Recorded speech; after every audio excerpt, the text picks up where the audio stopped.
Welcome everyone. चाय रख देते हैं, फिर तैयार होंगे, चाय पीते हैं, फिर टास्क के बारे में बात करते हैं। स्वागत है आपका डे 15 में। स्टार्ट करते हैं दिन को। सबसे पहले टास्क लिखेंगे, उसके बाद रीड करेंगे। रीड करने के बाद आपको बताएंगे कि आ क्यों मोरी था अपनी बुक में और क्या क्या बता रहे हैं। अपार्ट फ्रॉम दिस 7-9 बजे मार्केट ओपन हो जाएगा एंड मार्केट कैसा रहता है तब आपको बताते हैं। जापान में पोस्ट वॉर के बाद ना एक रिफॉर्म के लिए लेबर लॉ बना था। ठीक, कुछ चीज़ें थी जिसकी वजह से ना कंपनीज लेबर्स को फायर नहीं कर सकती थी। एंड ये भी चीज़ ठीक है क्योंकि जापानीज जो है उनका ट्रेडिशनल स्टाइल होता है काम करने का एंड वो सबको इक्वली ट्रीट करते हैं। जैसे सोनी कॉरपोरेशन ने भी काफ़ी सारी चीज़ें की है, जैसे कि सोनी का जब ऑफिस कहीं बन रहा था ना तो उन्होंने क्या किया कि सबका ऑफिस एक ही टाइप का रखा, मतलब कि सब इक्वल हैं। कि हमें ऐसा नहीं है कि ये टॉप लेवल का है तो हमें इसके लिए प्राइवेट ऑफिस चाहिए जिसमें एयर कंडीशनर हो या फिर लेबर्स हैं जो स्वेट में काम करते रहे। ऐसा नहीं, सबका इक्वल होगा। उसके बाद आगे जाकर चेंज हो सकते हैं। वो भी डिपेंड करेगा कि कैसे काम हो रहा है, क्या हो रहा है। ठीक है, ये सारी चीज़ें आक्यो मोरिता अपनी बुक में बता रहे हैं कि सबको इक्वली रखना पड़ता है। एंड ऐसा नहीं है कि टॉप लेवल मैनेजर है तो फिर वही सिर्फ बड़ा है, लोअर लेवल का जो वर्कर है वो कुछ नहीं कर सकता। अब आक्यो जो है वो कंपेयर करते थे अमेरिका के साथ, क्योंकि अमेरिकन स्टाइल में लोगों को काम के लिए ट्रेन किया जाता है, फिर वो पर्सन पे डिपेंड करता है कि उसे जॉब लेनी है कि नहीं लेनी है। बट इन जापान ऐसा नहीं होता है। तो ये सारी चीज़ें वो कंपेयर करते रहते थे कि वो कोई टॉप लेवल का है अमेरिका में तो उसको प्राइवेट ऑफिस मिलती है, कोई पर्सन है जिसको एकदम हाई लेवल पे पेमेंट मिलता है जॉब के लिए। एंड जापान में क्या होता है कि हम सोचते हैं कि पर्सन को एक एवरेज पे के साथ देते हैं जॉब, उसके बाद फिर इंक्रीमेंट करते रहेंगे साल साल में। तो ये सब सारी चीज़ें हैं और ये सारी डिफरेंट है यार, कल्चर के हिसाब से डिफरेंट ही होता है, हर कंट्री के हिसाब से डिफरेंट होता है क्योंकि लोग अलग अलग हैं, उनका सोचना अलग है, उन्होंने देखा कुछ और है, समझा कुछ और है। एंड जो चीज़ें अडेप्ट हो चुकी हैं अब वो अडेप्ट हैं, अब वो धीरे धीरे करके ही चेंज होती है। ऐसा नहीं है कि तुरंत तुम आओगे और तुम बोलोगे अमेरिका में आके कि हम तो जापानी स्टाइल से ही काम करेंगे, तो ऐसे नहीं मिलेगा। कि अब तुम होम कंट्री से होस्ट कंट्री जा रहे हो, दूसरी कंट्री में जाकर तुम अपना बिजनेस सेटअप कर रहे हो तो तुम्हें वहाँ के लोगों को भी हायर करना पड़ेगा। एंड वहाँ के लोग दूसरे टाइप से काम करते हैं, उनके टाइप से भी तुम्हें अपने कंपनी के कल्चर को शो करना पड़ेगा, मतलब कुछ ना कुछ अडेप्ट करना पड़ेगा। अगर तुम कंपनी चला रहे हो या फिर तुम सोच रहे हो कि कोई कंपनी ओपन करने का या फिर जैसा भी है तुम्हारा, तो फिर तुम ये ध्यान रखो कि तुम्हारे भी डिपेंड करता है कि तुम्हें इक्वल रखना है कि तुम्हें हायरार्की रखनी है।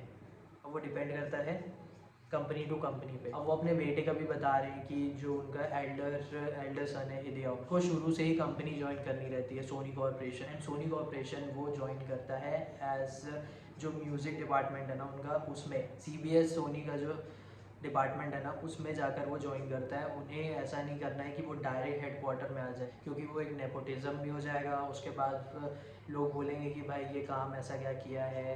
तो ये सारी चीज़ें होती हैं एंड उसे भी प्रूव करना था कि अगर मैं इतनी बड़ी कंपनी में जा रहा हूँ एंड काम करना है तो फिर मैं छोटे लेवल से करूँ। आखियों के सन ने भी काफ़ी मेहनत की है पहुँचने के लिए। ठीक है, तो ऐसे काम हुआ है। एंड आक्यो अपने वर्क कल्चर के बारे में, जापानीज कल्चर के बारे में कंपेयर कर रहे हैं अमेरिकन कल्चर के साथ। आगे मैं जब रीड करूँगा तब आपको बताऊँगा। अभी 9 बजने वाले हैं तो मार्केट देखते हैं, थोड़ा प्रिपेयर होते हैं और फिर मार्केट ओपन हो जाएगा, कुछ मूवमेंट्स हो जाएंगी, फिर मैं आपको बताऊंगा कि क्या होता है।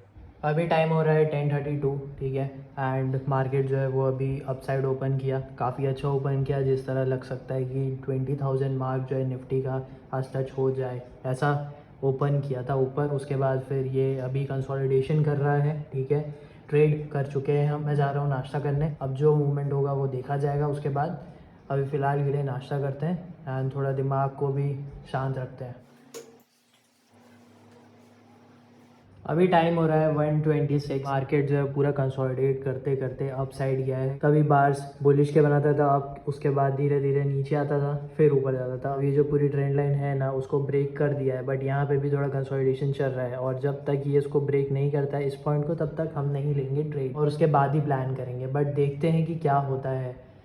क्योंकि वॉलेटाइल है। अभी देखते हैं कि नेक्स्ट क्या होता है मूव, उसके बाद ही मैं कुछ और करूँगा, क्योंकि ये मेरे को काफ़ी टाइम से आपको समझाना था। इस चीज़ की ना मेरे को एक सेपरेट वीडियो भी बनानी थी कि जो तुम्हारे डिसीजंस होते हैं ना उसे बहुत सोच के लेना पड़ता है, क्योंकि मैंने डिसीजंस पहले जो लिए हैं वो ख़राब लिए हैं। एंड ख़राब डिसीजंस कैसे लेते हैं, जब हम हाइपर होते हैं, हम सोचते रहते हैं अच्छा करते हैं, बट हम वेट नहीं करना चाहते हैं। हमें लगता है कि ये टाइम चला जाएगा, हमें लगता है कि ऐसा हो जाएगा, हम पीछे रह जाएंगे या फिर हमारा डिसीजन गलत हो जाएगा, बट कॉन्शियस डिसीजन उसके वजह से नहीं हो पाता है। And because of this conscious decision मैंने नहीं लिए थे पास्ट में, बिकॉज ऑफ डैट बहुत सारी मिस्टेक मेरे से हुई हैं। And because of this mistake now ऐसा है कि अब मैं सोचता हूँ कि जो होगा वो मैं आराम से करूँगा, इसीलिए मैं ट्रेडिंग भी कर रहा हूँ, मैं आराम से कर रहा हूँ ट्रेडिंग। ऐसा नहीं है कि एकदम जल्दी जल्दी करना है। आप जब मेरी आगे की जर्नी देखोगे ना, डिसीजन मेरा सिर्फ यही है कि भाई मेरे को ना जो पुराने मेरे मिस्टेक हैं अब वैसी मिस्टेक मुझे नहीं करना है। इस डिसीजंस के ऊपर ना मैं और भी बताऊंगा आपको। डिसीजन जो है ना वो बहुत ज़्यादा सोच समझ के लेना। तो चलो पढ़ाई से लेके बताते हैं कि अगर कोई भी एक डिसीजन होगा ना वो ख़राब होता है ना पढ़ाई से रिलेटेड। जैसे कि आपको कॉलेज जाना है, ठीक है, अब नहीं पता है कि क्या कॉलेज जाना है, कि क्या करना है, आगे क्या करना है, और वो ख़राब कर दोगे। उसके बाद भाई तुम्हारा मन नहीं लग रहा है, तुम कैसे करोगे? तुम्हारे दिमाग में ये चीज़ चलते रहेगा, काफ़ी टाइम चलते रहेगा कि क्या करूँगा आगे, कैसे करूँगा आगे, ये होगा, अरे यार ये भी करना पड़ता है क्या। ये सारी चीज़ें तुम्हें बहुत ज़्यादा टफ लगेगी। डिसीजंस आराम से लो, सोच के लो, क्योंकि डिसीजंस बहुत ज़्यादा मैटर करते हैं। अभी जो मेरा चैलेंज लेने का जो डिसीजन था ना वो बहुत ज़्यादा अच्छा है एंड सोच कर लिया है, क्योंकि पहले भी मैंने सोचा था चैलेंज करना है, बट कुछ चीज़ें आ गई थी बिकॉज ऑफ डैट नहीं कर पाए थे। अगर उस टाइम पे करता ना तो मैं इतने अच्छे से अभी जो चैलेंज मैं कर रहा हूँ, जो वीडियोस मैं बना रहा हूँ, जो मेरी ट्रेडिंग अभी अच्छी हो रही है वो मैं नहीं कर पाता। एंड डिसीजंस अच्छे से लो, सोच समझ के लो। भले ही वो अपॉर्चुनिटी गई तो गई, लेकिन आगे और भी वो आएगा, कुछ ना कुछ आएगा। ऐसा नहीं है कि सिर्फ एक मौका बस मिलता है, ऐसा नहीं है, और भी मिलते हैं, बट तुम्हें समझना पड़ता है कि वो मौका है कि नहीं है। तो अभी देखते हैं मार्केट कैसा रहता है, क्योंकि वॉलेटाइल है मार्केट। एंड अभी मैं थोड़ी देर के बाद खाना खाने जाऊंगा, मार्केट बंद होता है, उसके बाद मैं आपको बताता हूँ कि क्या रहा। निफ्टी जो है ना वो 20,000 मार्क को क्रॉस करने का ट्राई कर रहा है एंड उसी में रेजिस्टेंस है। तो देखते हैं कि अभी आज ये 20,000 के ऊपर क्लोज करता है या फिर कल ये कैसा ओपन करता है, क्योंकि अभी तो ये 20,000 मार्क जो न्यू हाई है मार्केट का वो टच कर चुका है। एंड लेट्स सी कि अब मार्केट क्या रहता है। आज सिर्फ एक ट्रेड हुआ है, तो उसके बाद अभी और कोई ट्रेड नहीं करेंगे, क्योंकि प्रीमियम जो है ना वो भी अभी अच्छे नहीं मिल रहे हैं। इसलिए आज का डे तो ख़त्म करते हैं। अभी भी 20,001 इस रेंज में ही घूम रहा है, जो होगा कल देखा जाएगा। फ़िलहाल मेरी ट्रेडिंग डे ख़त्म होती है एंड इसी के साथ मेरा डे आज का ख़त्म होता है। तो अब 3:30 जैसे कि हो जाएंगे, उसके बाद मैं थोड़ा रेस्ट करूँगा। वन मोर थिंग, मैं अभी इनका पॉडकास्ट देख रहा था, ये आप भी देख सकते हो, द डायरी ऑफ सीईओज़, काफ़ी अच्छा चैनल है ये यूट्यूब पे। मैं इस पॉडकास्ट का लिंक वीडियो के डिस्क्रिप्शन बॉक्स में डाल दूँगा एंड आप वहाँ पर जाके देख सकते हो। अगर मेरे को कुछ लगेगा कि शेयर करना है तो मैं कर दूँगा, ज़रूर कर दूँगा। अभी बात करते करते यही देख रहा था, तो निफ्टी जो है वो अभी 20,003 ये सब चल रहा है। इसका ट्रेडिंग डे ख़त्म होता है एंड अब बात करेंगे रात को 5:30 बजे वर्कआउट करेंगे। अभी 5:20 हो रहा है, तो वर्कआउट करते हैं एंड वॉक करते हैं। तो पहले मैं वॉक करूँगा, उसके बाद मैं वर्कआउट करूँगा। वर्कआउट आज चेस्ट का है, पहले वॉक करते हैं आधे घंटे का, उसके बाद चेस्ट का वर्कआउट करते हैं। वर्कआउट भी हो गया है, वॉक भी हो गया है। नाउ इट्स टाइम कि मैं थोड़ा सा नहाता हूँ, क्योंकि पसीना हो चुका है पूरा, ठीक है। एंड यार मैं पतला तो दिख रहा हूँ यार, ठीक है, जैसा भी है। अभी तो और टाइम है थोड़ा, 2 महीने में। इसके अलावा कुछ और अपन काम करेंगे जिस तरह अपन अपनी फिज़िक को और अच्छा कर सकें।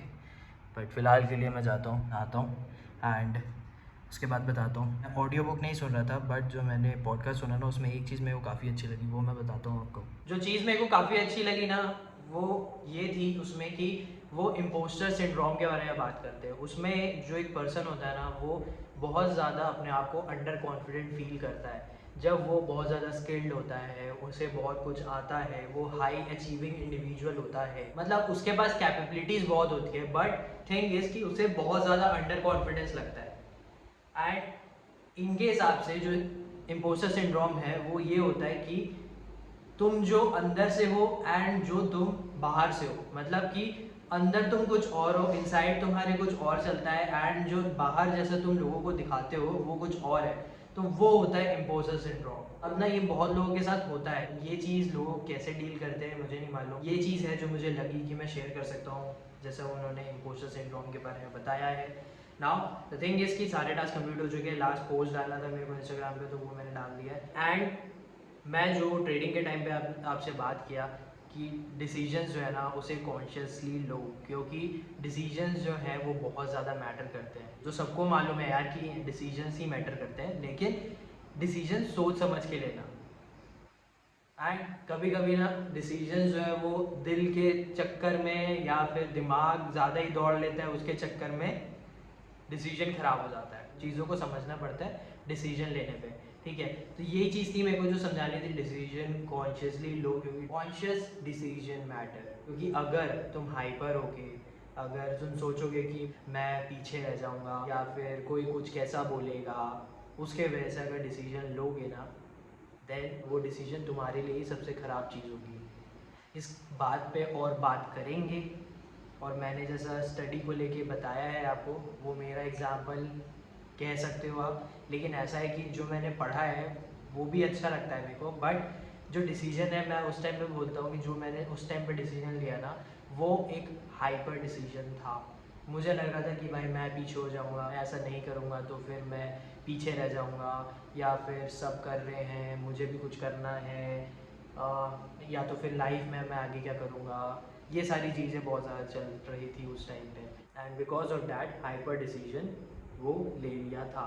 बट ठीक है, हर डिसीजन जो होता है ना, अब जैसे तुमने कभी हाइपर डिसीजन भी लिया है, ऐसा नहीं है कि अगर तुमने डिसीजन बनाया है, तुमने कुछ चीज़ कर दी जो तुम्हें पसंद नहीं है, बट ये याद रखना कि वो जो चीज़ है जिसको तुमने ना चाहते हुए भी किया है, उससे भी तुम कुछ सीख सकते हो, उससे भी तुम कुछ चीज़ें ले सकते हो। मैं अभी भी बोल रहा हूँ, और ये अच्छे से समझ लो कि चांस जो रहता है ना, वो तुम्हारे समझने पे रहता है।